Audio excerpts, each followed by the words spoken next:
নামের সঙ্গে আমরা প্রত্যেকে পরিচিত, কিন্তু HMPV নতুন এই ভাইরাস, যে নতুন ভাইরাসের উপসর্গ দেখা দিয়েছে প্রথম চীনে, কিন্তু চীনের দুটি হাসপাতালে যে ছবি ভাইরাল হয়ে গিয়েছে সেই ছবি সামনে আসবার পরও বেজিং একেবারে স্পিকটি নট, কোনো কথা এই ভাইরাস নিয়ে অন্ততপক্ষে বলছে না। চিকিৎসকেরা তারা পরামর্শ দিচ্ছেন সতর্ক থাকুন, আতঙ্কিত নয়। তবে সতর্কতামূলক বার্তা তারা যেমন দিচ্ছেন, ঠিক একই রকম ভাবে ভারতের স্বাস্থ্য মন্ত্রক তারাও বলছেন উৎকণ্ঠা উদ্বেগ সেগুলোকে বাইরে রেখে অন্ততপক্ষে সাধারণ নাগরিক তারা স্বাস্থ্যবিধি মেনে চলুন, তারা সতর্ক থাকুন।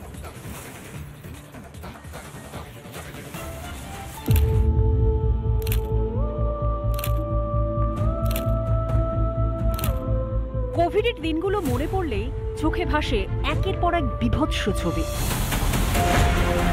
সেই স্মৃতি মনে করাচ্ছে চীনের বিভিন্ন হাসপাতালে রোগীদের ঠিক থেকে ভিড়ের ভাইরাল ছবি।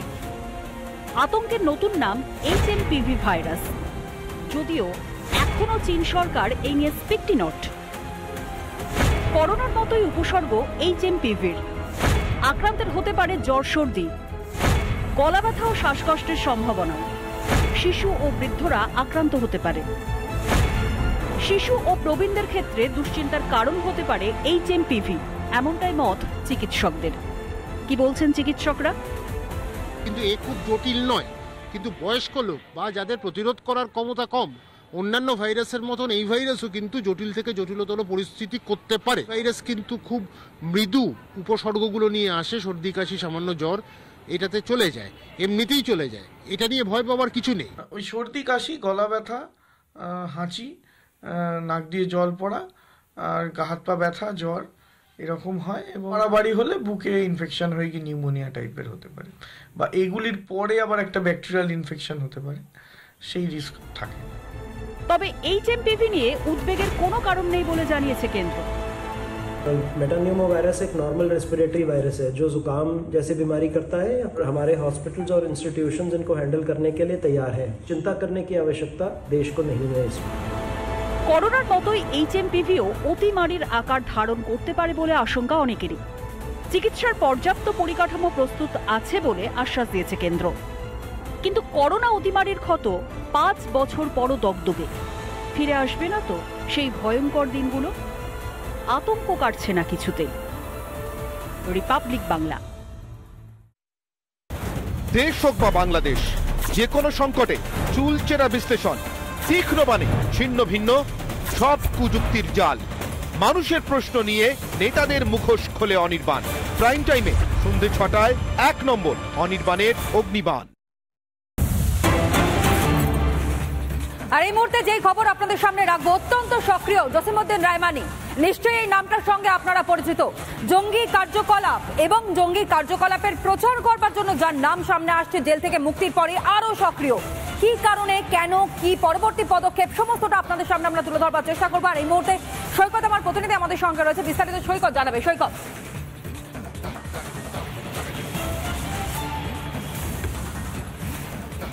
দেখো, জসিমউদ্দিন রহমানি মূলত 2008 সালে এই আনসার বাংলা টিম গঠন করেন এবং 2013-তে বাংলাদেশে 2 মাসের মধ্যে পরপর 3 জন মুক্তমনা ব্লগারকে খুন করে এই জসিমউদ্দিন রহমানির অনুগামীরা। এমনকি 2017-তে আমেরিকায় নিউ ইয়র্কে যে সুইসাইড বম্বিং হয়েছিল নিউ ইয়র্ক একটি প্যাসেজে, সেখানেও এই জসিমউদ্দিন রহমানির অনুগামী যুক্ত ছিল। অর্থাৎ এই জসিমউদ্দিন রহমানির অনুগামীরা গোটা বাংলাদেশে ইসলামী শরিয়তি শাসন তৈরি করতে চেয়েছিল। 2013-তে এই ব্লগার খুনে জসিমউদ্দিন রহমানি সহ 30 জনকে, তার 30 জন অনুগামীকে অ্যারেস্ট করে বাংলাদেশ পুলিশ, এবং 2015-তে তার জেলের অর্ডার হয়, অর্থাৎ দোষী সাব্যস্ত হয়, 5 বছরের জেল হয়। তারপরে তার এগেনস্টে অতিরিক্ত চার্জ, অ্যান্টি টেরোরিজম যে ল আছে তাতে সন্ত্রাস ছড়ানোর অতিরিক্ত চার্জ দেওয়া হয়। কিন্তু 2024-এ এই অন্তর্বর্তীকালীন সরকার, মোহাম্মদ ইউনূসের সরকার, তাকে সমস্ত সন্ত্রাসবাদীর যে ধারাগুলোতে তার এগেনস্টে লাগু করা হয়েছিল, অ্যাড করা হয়েছিল, সমস্ত ধারা থেকে তাকে মুক্ত করে এবং জামিন দিয়ে দেয়। তারপর থেকেই জসিমউদ্দিন রহমানির নেতৃত্বে আবার আনসার বাংলা টিম নতুন করে এই বাংলা, আসাম, ত্রিপুরা সহ দেশের উত্তর পূর্বাঞ্চলে নতুন করে সক্রিয় হতে শুরু করেছে। বিগত কয়েকদিন ধরে আসাম এসটিএফ, বেঙ্গল এসটিএফ এর যে ডিটেকশন, যে কজন আসাম এসটিএফ এর যে অপারেশন প্রঘাত, সেই অপারেশন প্রঘাতে এখনো পর্যন্ত যে 12 জন গ্রেপ্তার হয়েছে, প্রত্যেকেই এই আনসার বাংলা টিমের। অর্থাৎ জসিমউদ্দিন রহমানি মূলত ঢাকার হাতিমগঞ্জ মসজিদ, সেই মসজিদের ইমাম, ধর্মীয় উন্মত্ততা বা ধর্মীয় উস্কানিমূলক ভাষণে যার জুড়ি মেলা ভার, শুধু তাই নয়, গোটা বাংলাদেশ এবং ভারতীয় উপমহাদেশে ইসলামী শাসন এবং শরিয়ত শাসন প্রতিষ্ঠা করার লক্ষ্যে প্রচুর ইন্টারনেটে ভাষণ, উস্কানিমূলক ভাষণ দিয়ে থাকে। শুধু তাই নয়, এই যে 2013 সালে একই এই বাংলাদেশে 2 মাসের মধ্যে 3 জন মুক্তমনা ব্লগার যারা ইসলামিক কট্টরপন্থিতার বিরোধিতা করেছিল, তাদের এগেনস্টে ফতোয়া জারি করে এই জসিমউদ্দিন রহমানি। অর্থাৎ ধর্মীয় বা ধর্মান্ধতার যতটা চরম জায়গায় পৌঁছানো যায়, ততটা জায়গায় পৌঁছেই উস্কানিমূলক মন্তব্য এবং উস্কানিমূলক মতবাদ ছড়ায় এই জসিমউদ্দিন রহমানি। জেল থেকে মুক্তি পাওয়ার পরেই প্রথম যে ভিডিও সামনে এসেছিল, সেখানেই আমাদের দেশের অর্থাৎ ভারতের এই উত্তর পূর্বাঞ্চলের খুব গুরুত্বপূর্ণ স্ট্র্যাটেজিক্যাল পয়েন্ট যে চিকেন স্নেক, সেই চিকেন স্নেকে নতুন করে উত্তেজনা ছড়ানো, অশান্তি ছড়ানো, কাশ্মীরে উত্তেজনা ছড়ানো, অশান্তি ছড়ানো, উত্তর পূর্বাঞ্চলকে নতুন করে হিংসা ছড়ানো বা নতুন করে হিংসা ছড়ানোর জন্য উদ্বুদ্ধ করা, এই ধরনের একটা ভিডিও সামনে এসেছিল।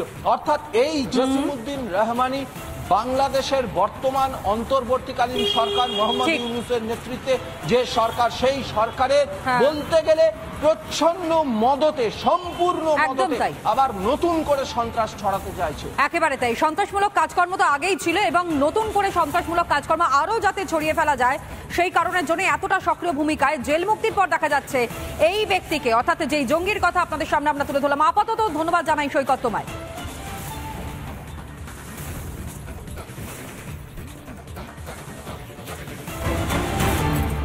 এদিকে বহরমপুরে অসমের এসটিএফ আধিকারিকরা জঙ্গি তারিকুল ইসলামকে জেরা। এই মুহূর্তের অন্যতম বড় খবর আপনাদের সামনে, বহরমপুরে অসমের এসটিএফ আধিকারিকরা।